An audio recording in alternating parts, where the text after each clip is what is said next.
Hello and welcome to Physics by Munish Sharma. From today onward, we are going to start a series of lecture on topic gravitation. Early in our life, we become aware of tendency of all material objects to be attracted toward the earth. इसके अलावा कभी भी हम चढ़ाई चढ़ते हैं तो हम थक जाते हैं, बजाय इसके अगर हम डाउन द हिल जा रहे हैं। इसके अलावा कभी भी बादलों से जब बारिश होती है, रेन ड्रॉप्स हमेशा they comes toward the earth and many other such phenomena. Historically it was the Italian physicist Galileo who recognized the fact all bodies, irrespective of their masses, are accelerated toward the earth with a constant acceleration. For that उन्होंने एक public demonstration भी किया इस fact के लिए, और उन्होंने इस एक्सपेरिमेंट में बॉडीज जो कि रोल डाउन कर रही थी इंक्लाइन प्लेन से, और एक्सेलरेशन भी कैलकुलेट किया, और वो एक्सेलरेशन ड्यू टू ग्रेविटी जो था वो एक्यूरेट वैल्यू जो कि बड़ी बाद में कैलकुलेट की गई थी उसके काफ़ी करीब था। There is another phenomena which seems unrelated to it, that is of observation of stars, planets and their motion. It has been subject of attention in many countries since the earliest of time. Observation since early time recognized stars which appear in sky with position unchanged year and after years. The more interesting objects, planets, which seems to have regular motion against background of stars. Complicated scheme of motion were put forward by Ptolemy in order to describe the observed motion of the planets. The planets were described as moving in circles with center of circle themselves moving in the larger circle. Similar theories were also advanced by the Indian astronomers some 400 years later. Students, later on 5th century AD में famous Indian scientist Aryabhata ने एक elegant model propose किया। वो heliocentric model था और ये पुरानी जानकारियों को पूरी तरह बदलने वाला था। हीलियोसेंट्रिक का मतलब होता है बच्चों ऐसा मॉडल जिसमें सन को सेंटर में माना गया और ऐसा कहा गया कि अदर प्लैनेट्स जो हैं वो सन के अराउंड रिवॉल्व कर रहे हैं। इससे पहले के जो भी मॉडल थे वो जियोसेंट्रिक थे। जियोसेंट्रिक जैसा वो अर्थ से ऑब्जर्व करते थे, उन्होंने माना था कि ये अर्थ के अराउंड जो है सारे प्लैनेट रिवॉल्व कर रहे हैं। आर्यभट्ट के लगभग 1000 साल बाद एक पोलिश मॉन्क जिनका नाम निकोलस कोपरनिकस था, उन्होंने एक और मॉडल प्रपोज किया और उन्होंने सेंटर में सन को ही रखा था और उन्होंने ये बताया कि अदर प्लैनेट्स जो हैं वो फिक्स्ड ऑर्बिट में उसके अराउंड घूम रहे हैं।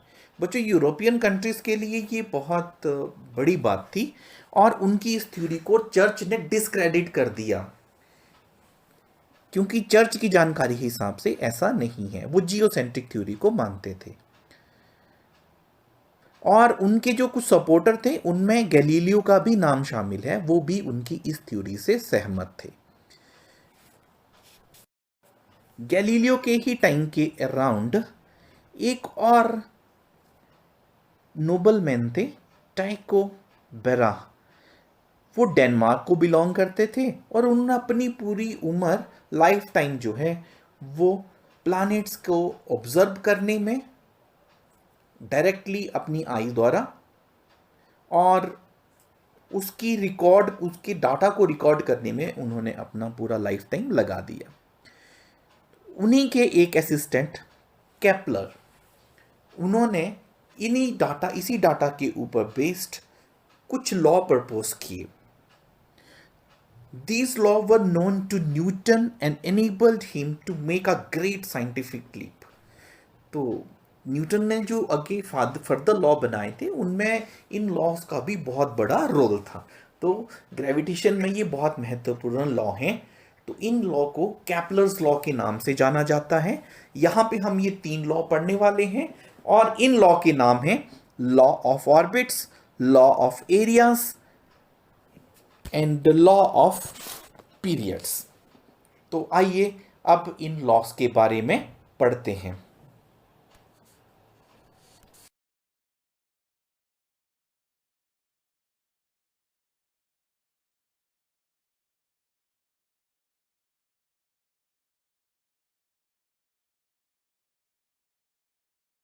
तो आज का हमारा टॉपिक है केपलर्स लॉ, और केपलर्स के लॉ में there are 3 laws. So first law is law of orbits. बेटा ये ऑर्बिट्स के बारे में बताता है, प्लैनेट्स का सन के अराउंड ऑर्बिट कैसा होता है। Earlier it was consider circular, पर इसने एक अलग इसको इंफॉर्मेशन दिया। तो स्टडी करते हैं पहले लॉ ऑफ ऑर्बिट्स है क्या, तो इसका स्टेटमेंट क्या है। तो according to this law, all planets move in elliptical orbits with the sun situated at one of the foci। तो इसमें बहुत इंपॉर्टेंट इंफॉर्मेशन ये है कि जो प्लैनेट हैं उनका जो ऑर्बिट है अराउंड सन वो एलिप्टिकल है, यानी एलिप्स जैसी शेप वाला। प्रश्न ये उठता है ये एलिप्टिकल शेप क्या है। वैसे तो +1 में या उसकी छोटी क्लासों में आप बहुत डिटेल में पढ़ते हैं, पर एक बार फिर से उसके इंपॉर्टेंट पॉइंट डिस्कस कर लेते हैं। This shape is called elliptical shape. Hindi में इसे अंडाकार भी कहा जाता है, यानी अंडे जैसा शेप। तो एलिप्टिकल शेप में यहां पे suppose this is our point P। So our point P, this is point A, this is B and this one is C, and जहां पे ये दो लाइन इंटरसेक्ट कर रही हैं that point is O। ये जो PA डिस्टेंस है let it is 2A, और ये जो BC डिस्टेंस है let it is 2B। ये PO और जो OA डिस्टेंस है बेटा ये इक्वल है, and it is called semi major axis। it is called semi major axis। Ellipse का एक पर्टिकुलर केस होता है बेटा सर्कल। सर्कल के केस में ये जो सेमी मेजर एक्सिस है वो कन्वर्ट हो जाता है रेडियस में, इसको रेडियस भी कहा जाता है। और इसके जो दो फोकस पॉइंट होते हैं, suppose these are S and S'। जब सर्कल है तो ये S और S' कोइंसाइड कर जाते हैं, एक ही पॉइंट बन जाते हैं। अब S ये जो फोकस पॉइंट है वहां पे हमारा ये लॉ बता रहा है कि प्लैनेट्स का पाथ होता है एलिप्टिकल, और जो sun lies at the one of the foci. Foci जो है बेटा फोकस का प्लूरल है, तो एक फोकस में जिसको कि फोसाई कहा जाता है, दो एक प्लूरल फॉर्म में। तो सन जो है lies at the one of the foci. तो suppose it lies at the point S और फोसाई और focus point S। Now so this is our law, all planets move in elliptical orbits। सभी planet जो elliptical orbit में move करते हैं, and with the sun situated at the one of the foci। this law is called law of orbits।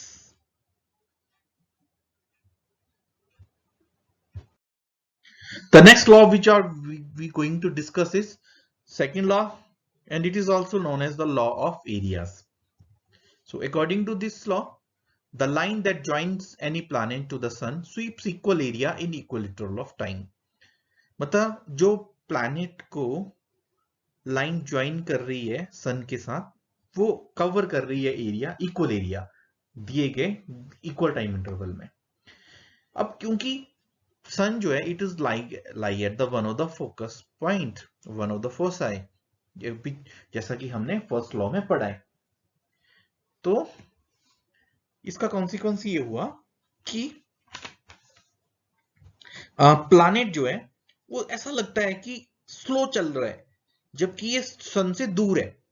And उसके मुकाबले जब ये सन के क्लोज है तो जब सन के क्लोज ऐसा लगता है वो फास्ट चल रहा है, यानी ज्यादा लेंथ कवर कर रहा है, और जब ये दूर है तो वो लग रहा है जैसे स्लो चल रहा है, उसका वेलोसिटी कम हो गया है। और ये वेलोसिटी जो है किस प्रोपोर्शन में कम होता है, क्योंकि ये जो एरिया कवर किया है, जैसे आपको यहां पे दो डिफरेंसेस दिख रहे होंगे, दो डिस्टेंसेस के या दो पॉइंट्स दिख रहे हैं, तो यहां पे आप देख सकते हैं बच्चे कि यहां पे जब when it is near to the planet is near to the sun, ये ज्यादा डिस्टेंस कवर कर रहा है, पर ये जो एरिया इस दौरान कवर किया इसने, ये जो हमें आपको ये दिख रहा होगा ब्लू लाइन के अंदर, और ये सेकंड एरिया, ये दोनों एरिया इक्वल होते हैं। इक्वल तभी हो सकते हैं ना जब ये दूर है, तो ये तभी इक्वल हो सकते हैं, ये जब डिस्टेंस कम है, तो यानी कम डिस्टेंस ट्रेवल किया है इसने दिए गए टाइम इंटरवल में, यानी ये वो स्लो चल रहा है। तो ये जो है इस लॉ को क्या बोलते हैं, law of areas. That is the line joining the line that joins any planet to the sun sweeps equal area in equal interval of time. So this is our sun S. Let this is lying at point S. This is sun. And here planet. Here planet is at point P. Here it is at point P dash. And let this distance is R. और ये area इसने cover किया del A, and velocity जो है has not changed much and it is suppose equal to v. Velocity को हमने tangent बना के दिखा सकते हैं, और ये जो डिस्टेंस इसने ट्रेवल किया, ये इसने किया डेल टी टाइम में। ओके, अब इसका प्रूफ भी हम स्टडी कर लेते हैं। Now we will talk about the proof of Kepler's second law, that is law of area. यहां पे जैसे अभी भी हमने क्वेश्चन में डिस्कस किया, ये जो सन का लोकेशन है ना, एस से दिखा रहे हैं, इसको हम यहाँ पे ना ओरिजिन मान लेते हैं। तो प्लैनेट पी का जो लोकेशन है, प्लैनेट का जो लोकेशन है पी जहां पे, तो उसका सपोज पोजीशन वेक्टर है r. R is showing its position, और इसका लीनियर मोमेंटम जो है ना वो पी है। लीनियर मोमेंटम जैसे P is equal to m into v, तो यहाँ पे ये इससे किससे रिप्रेजेंट कर रहे हैं हम, P लेटर से। और हम इस ट्रायंगल जो है ना हमारे पास, ये ट्रायंगल है एस पी पी डैश, मैंने इसको थोड़ा साइड में ड्रॉ कर देता हूँ। It is S, it is P, it is P dash. अब ये जो ट्रायंगल है इसमें ये है हमारा R, और इसका अगर एरिया कैलकुलेट करना है बेटा, तो अच्छा अब ये बात करते हैं पीपी डैश लंबाई कितना, एसपी लेंथ तो है आर पोजीशन वेक्टर। अब ये पीपी डैश कैसे कैलकुलेट करेंगे, हमें इतना पता है कि यहाँ पे वेलोसिटी v है पार्टिकल का, और उसने पी से पी डैश पहुंचने में टाइम लिया डेल टी। तो बच्चे जब भी आपने ऐसे डिस्टेंस कैलकुलेट करना हो ना, तो डिस्टेंस को आप ऐसा, जैसे डिस्टेंस है यहाँ पे पीपी डैश, तो डिस्टेंस को आप ना वेलोसिटी मल्टीप्लाइड बाय टाइम करके कर लेते हैं, वेलोसिटी मल्टीप्लाइड बाय टाइम। तो यहाँ पे वेलोसिटी v है ना, टाइम डेल टी है, तो ये आप यहाँ पे ये बोल सकते हैं ये p p dash is equal to v into del t. अब एरिया निकालना है बेटा, तो एरिया को आप कैसे लिखेंगे, आप एरिया तो अभी तो रिप्रेजेंट कर रहे हैं डेल ए से, है ना। एरिया होता है 1/2 इंटू बेस, बेस कौन सी साइड है बच्चे, एस पी, है ना, वो है आर, और मल्टीप्लाइड बाय परपेंडिकुलर, परपेंडिकुलर है v डेल टी, है ना। तो आप इसका एरिया का फार्मूला जो बना ना डेल ए का, ये बन गया 1/2 आर वी डेल टी। अच्छा अब इसका प्रूफ हम सिस्टमेटिकली, आप नोट्स भी वहां से ले सकते हैं, तो लेट्स मूव अहेड। तो यहां पे let the sun be at origin and let the position and momentum of planet be denoted by r and p respectively, जैसा अभी अभी मैंने आपको बताया। Now, then area swept by the planet of mass m in time interval del t is, अभी जैसे हमने बोला ना कि जो एरिया लाइंस, जो एरिया स्वीप कर रही है लाइन ज्वाइनिंग प्लैनेट एंड सन, तो वो डेल एरिया को स्वीप कर रही है, जैसे अभी हमने कैलकुलेट भी किया ट्रायंगल एसपीपी डैश में। तो यहां पे वो डेल ए का फार्मूला अभी कैलकुलेट किया हमने, तो इट इज डेल ए, यहाँ पे आपको डायग्राम ये दिख रहा है यहाँ पे इक्वेशन में, it is 1/2 r into v del t. अब ऐसा करते हैं ना बेटा, डेल टी को आप यहाँ पे इक्वेशन का लेफ्ट हैंड साइड में ले जाएंगे, तो बेटा यहाँ पे ये डिवाइड हो जाएगा ना, तो इसका अगला स्टेप में आपके पास वैल्यू बन जाएगी दिस वन। तो यहाँ पे क्या बन गया, hence del A, del T अगर आपका इस तरफ आ गया ना, तो ये क्या बन गया, del a divide by del t, and it is equal to 1/2 r into v. समझ लेते हैं पहले डिटेल में, है ना। ये बचेगा ना, आप बोलेंगे कि पी बाय एम कहां से आ गया, वो बता देता हूं मैं। वैसे तो ये बचेगा ना, r into v del t, तो दूसरी तरफ चला गया। अब क्योंकि बेटा पी का बेसिक फार्मूला क्या होता है, एम वी ना, तो अगर आपने यहां पे v का वैल्यू डालना है, तो v का वैल्यू क्या आएगा बेटा, तो v का वैल्यू इस इक्वेशन से क्या बन जाएगा, p divided by m। Now बेटा दिस, ये p डिवाइडेड बाय m जो ना, यहां पे हम रिप्लेस कर देते हैं इसको v को, डेल टी तो दूसरी तरफ डिवाइड कर दिया, और साथ में ही हमने क्या कर दिया, p बाय m से। अब r into P divided by m ये बन गया हमारे पास यहाँ पे। अच्छा बेटा r इंटू पी, अगर r और p के बीच में एंगल 90 डिग्री है ना, तो r इंटू पी किसके बराबर होगा, angular momentum L। R cross p होता है ना बेटा फार्मूला, तो आर क्रॉस पी में बेटा आर और पी के बीच में एंगल कितना है यहाँ पे 90 डिग्री, क्योंकि v जो है वो पोजीशन वेक्टर के साथ कितना एंगल बना रहा है 90 डिग्री का, तो इसीलिए ये वैल्यू बन गया ना बेटा, आर इंटू पी किसके बराबर, एल के बराबर। अच्छा ये डिवाइडेड बाय ना, ये 1/2 है ना, ये 2 और ये m, ये साथ में मिलके क्या बन गया, l डिवाइडेड बाय 2m। अच्छा अब बेटा प्लैनेट का जहां तक मास का सवाल है, इट वोंट चेंज। मास तो तभी वेरी करता है ना, अगर कोई मूविंग बॉडी का वेलोसिटी जो है ना, वेलोसिटी स्पीड ऑफ लाइट के कंपेरेबल हो। अब प्लैनेट मूव तो करता है पर उसकी वेलोसिटी इतनी ज्यादा नहीं होती, उसे कंपेरेबल नहीं है, तो मास क्या है बेटा, कांस्टेंट एल। बेटा law of angular momentum, law of conservation of angular momentum आपने पढ़ रखा है ना, तो according to law of conservation of angular momentum, the angular momentum of isolated system remain conserved. तो यहां पे वो कंजर्व है, यानी कांस्टेंट है, एल भी कांस्टेंट है, एम कांस्टेंट है, टू तो एक नंबर है, वो तो कांस्टेंट है ही है। तो ये सारी quantity del a upon del t, बेटा it is equal to constant. ये हमें कंक्लूड हो गया यहाँ पे। अच्छा अगर बेटा ये कांस्टेंट है, तो ये बेटा del a upon del T, इसको बोलते हैं एरियल वेलोसिटी, एरिया के हिसाब से वेलोसिटी। तो ये जो दूसरा डेफिनेशन इसका लॉ का ये भी बनता है कि एरियल वेलोसिटी रिमेन कांस्टेंट। तो यहां पे बेटा ये एरियल वेलोसिटी कांस्टेंट है, तो यानी वो line joining the planet and sun is sweeping equal area in equal interval of time. वो जरा डिटेल में डेफिनेशन है, वैसे शॉर्ट फॉर्म में ऐसा भी बोल सकते हैं, एरियल वेलोसिटी, सेकंड लॉ में ऐसा भी लिख सकते हैं आप, एरियल वेलोसिटी रिमेन कांस्टेंट। तो ये बेटा कांस्टेंट है, तो आप इसको ऐसा भी बोल सकते हैं कि it is a proof of second law, Kepler second law.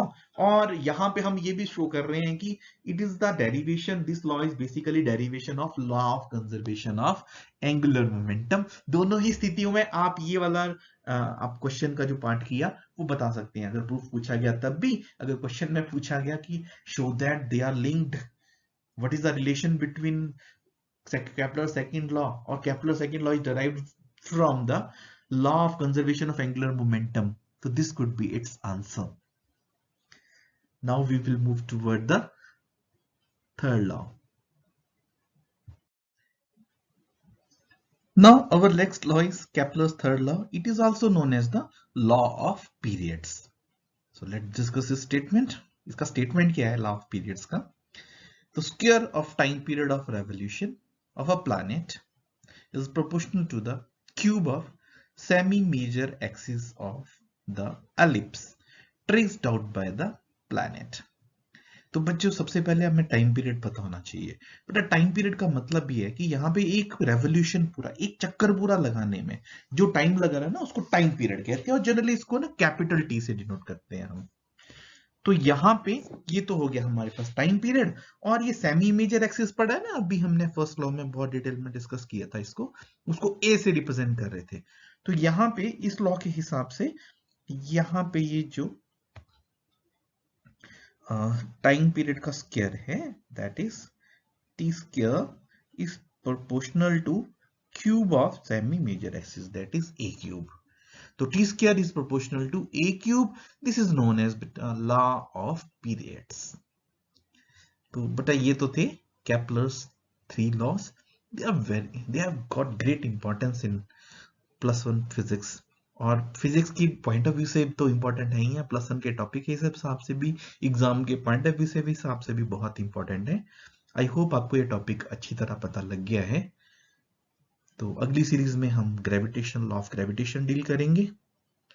I hope आपको कोई डाउट नहीं है. Still some doubt remains, you can comment in comment section. I will try to take your doubts. Thanks for watching Physics by Munish Sharma.